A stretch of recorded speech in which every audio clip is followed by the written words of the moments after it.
राष्ट्रवादी काँग्रेस पक्षाचे वडगाव शहरीचे आमदार बापूसाहेब पठारे आपल्या समोर आहेत। खरं तर काही दिवसापूर्वी त्यांच्या चिरंजीवानं भाजपामध्ये प्रवेश केला आणि या प्रवेशानंतर बापूसाहेब पठारे सध्या राष्ट्रवादी काँग्रेसचं जे शरद पवार गटाचं कार्यालय त्या कार्यालयामध्ये दाखल झाले आहेत। बापूसाहेब एकीकडे चिरंजीवांनी भाजपामध्ये प्रवेश केलेला आहे आणि तुम्ही आज राष्ट्रवादीच्या कार्यालयात आला। मी कालही होतो, परवा होतो, गेले 4-5 दिवस आम्ही राष्ट्रवादीचं सर्व काही पाहतो। मुलाला विकास त्याचं म्हणणे आहे की गेले 15-16 वर्ष त्या भागामध्ये काम होत नाही, विकास होत नाही, म्हणून तुम्ही राष्ट्रवादीचे आहात तर आम्हाला तुमच्याबद्दल काय नाही आहे, तुम्ही आहात ज्येष्ठ आहात, परंतु त्याचं म्हणणं असं आहे की मला विकासाच्या बाजूला जायचं आहे, तुम्ही मला अडवू नका।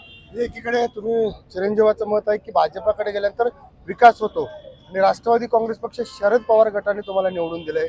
वडगाव शहरीतून अत्यंत कठीण परिस्थितीमध्ये तुम्ही तिथे निवडून आलात, इकडे विकास होत नाही का? आजही आम्हाला गेले 1 वर्षामध्ये 10 रुपये सुद्धा आम्हाला मिळालेले नाहीये शासनाकडून।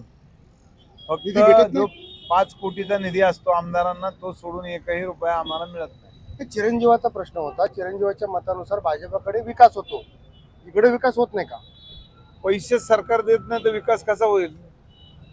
सरकारमध्ये ठरलेलं आहे की विरोधी पक्षाला 1ही रुपया द्यायचा नाही, त्यामुळे विकास कसा होणार मग? त्यामुळे त्याने तो निर्णय घेतलाय, बाकी कुणाचं काय नाही, हे बाकी सगळे आमचे कार्यकर्ते आमच्या बरोबर आहे। तुम्ही त्यांच्या निर्णयाला समर्थन करता?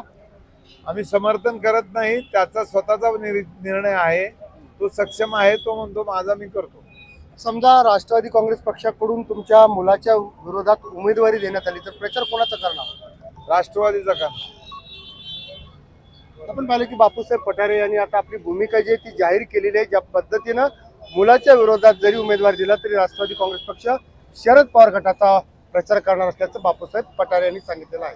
लोकसंपर्क चंद्रशेखर बांगे, पुणे। लोकशाही मराठी ऐका, पहा, जागरूक रहा।